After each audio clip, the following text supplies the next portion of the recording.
So it kind of got pointed out to me, and I checked it out, a Digital Foundry video about Xbox One X, like 6 games that outclass the Pro and 5 that don't really.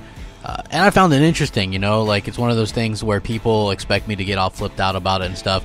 I'm not really, you know, I think that that's come to be expected from Digital Foundry these days. It is a little bit annoying at times, but at the end of the day, they do what they do, you know what I mean? And part of that is kind of making the Xbox One X not look as good as it is, and damage controlling for the PlayStation 4 Pro. I guess it is what it is. What's up, everybody? Crapgamer here with Crapgamer Reviews, back with another video. Thank you guys for checking it out. I certainly appreciate it. So anyway, if you guys haven't checked out that video from Digital Foundry, I know a lot of you have because I got a lot of messages about it. You might want to go ahead and do that. I'm not saying that it's inherently bad, but I do want to point out that there's a major difference. If you guys remember back to when the Xbox One was out and they were comparing games to the regular PS4, they would always say stuff like, well, man, the Xbox One really struggles to do this, or struggles to do that, or struggles to keep up, and this and that and the other. They never really used those terms with the PS4 Pro. I mean, there was like the soupy texture type thing, but that's obvious to the eyes and things like that. And I know people are going to be like, wow, Crap's really kind of going into Digital Foundry. I thought he was a big fan. Never been a big fan. I always said they're testing, and apparently now that NX Gamer isn't going to be doing it anymore, they're the only ones in town that do it.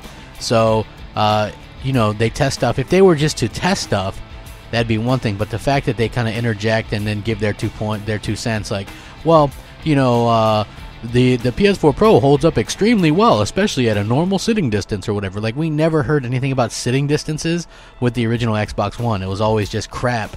And, you know, the Xbox One got outclassed by the PS4, and it looked bad, and they always gave pretty much every game a victory. Even if both games were 1080p, they always gave the PS4 version the win, right? So they do their best to cover for the PS4 Pro right now, despite the fact that it's like 1440p, and pretty much every game, even the games that they list as the ones that didn't really like super outshine it, those aren't really anything to do with the hardware capabilities of the Xbox One X, more just to have to do with the developers.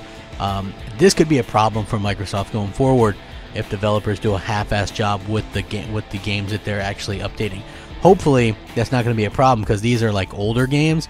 With newer games, right out of the gate, I fully expect games to look and run like so much better than the PS4 Pro that it's not even funny. So hopefully that's what we get more of in the future, because it could be a little bit of a stagnation problem if we continue to see games underdeveloped, underpatched for the Xbox One X, because what's the point at that particular point in time, right? You know what I mean? Like, if you got 70 games or 80 games that are patched like me, that's cool, that's going to keep you busy for a while, but you want to keep getting those games updated, even the older ones, you know, so you can possibly go back to them and things like that. So Microsoft has to be really diligent in making sure that developers have what they need going forward, and that they also, you know, that they also implement these patches that make them better, not just the same or on the same level or anything like that as the PS4 Pro.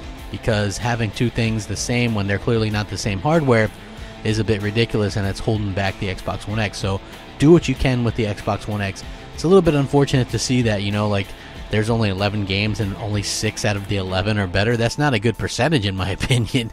You know, like that much better. I mean, they're all better, but to me, if you're going to test 11 games or have 11 games on the X versus the Pro, all 11 should be miles better. Miles and miles better. Like, unbelievably better. Like, it should look like be an Atari to a, you know, Xbox level of better. You know, when I think of games playing on my PS4 Pro versus my Xbox One X, to me, with my own eyes, what I see is a night and day difference, like a generational difference. You know, that's what they should be doing. You know, it's absolutely insane to think that that's not what's going on right now. Hopefully, they get on the ball, though, and kind of straighten out the games. And again, some of the older games is not such a big deal, but could potentially be a problem. Very curious to hear what you guys think on this. Let me know what you think. Sound off, rate, comment, subscribe. If you want to hit me up on Xbox Live, or you got a new Xbox, you want to add Crapgamer as a friend, or message me, I'll respond. MOH, like Medal of Honor, space Crapgamer, or hit me up on Twitter at @_Crapgamer. And as always, we'll catch you next time. Rack 'em up. Crapgamer out.